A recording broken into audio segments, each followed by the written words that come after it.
Hey guys, so today I want to do a quick little video about this thing, how you can install the latest iOS 7 Beta 2 on your iPhone or like iPad as well, but right now on iPads as well. So first, the normal way you would do this is of course that you are an Apple developer, you pay $99 every year, and then you will be able to install it on all of your devices. If that's not the case, you can also, there's also another way if you don't want to pay $99. There is a way where you can, it's a pretty safe way where you can register your UDID. UDID, it's basically an ID that your device have. So let's say you have an iPhone, it has a unique ID that you need to register if you want to be on the safe side, if you want to be able to install the latest betas and stuff. So you can do that for a few dollars, and there are some services out there that will do that for you. But then also you should know that right now there's a lot of people that want to do this with latest iOS 7 beta. They don't want to pay $99, but they just want to register one device. Then that is an awesome way to do that if you want to be on the safe side. And then, of course, you don't have to register your UDID. Basically, how you can do it, and the key thing from my understanding is that when you first, of course, you also need the firmware. You need to download the IPSW firmware that is for your specific device, and of course, you can find what kind of device you have.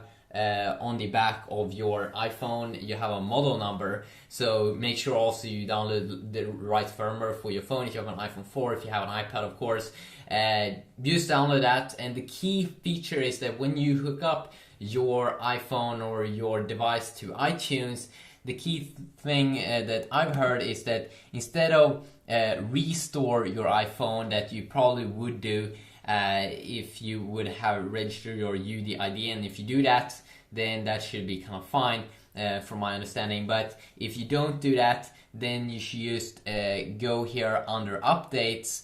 You want to hit the option key on Mac and then use like left click, and then this window will pop up, and then you select the firmware that you downloaded.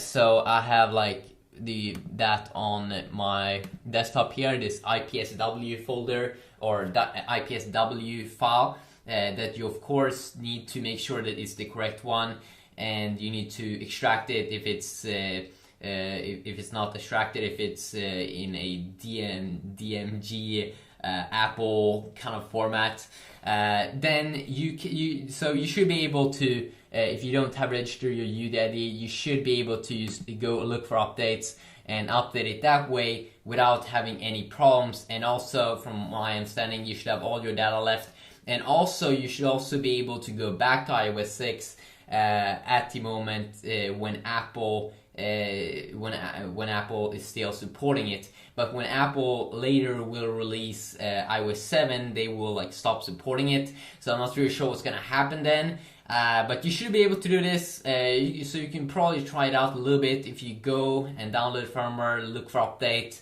But I wouldn't recommend it. I would just not recommend it. It's probably easiest to register your UDID for a few bucks if you are really that curious.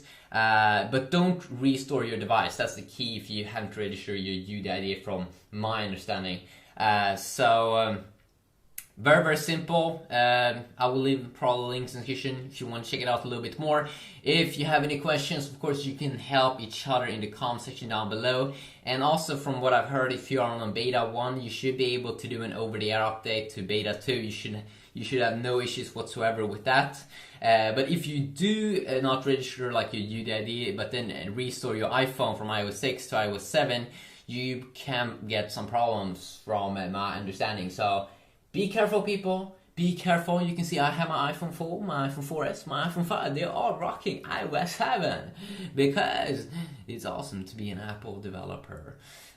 So if you have any questions, you can leave them down below. You can help each other out if anyone is curious about something.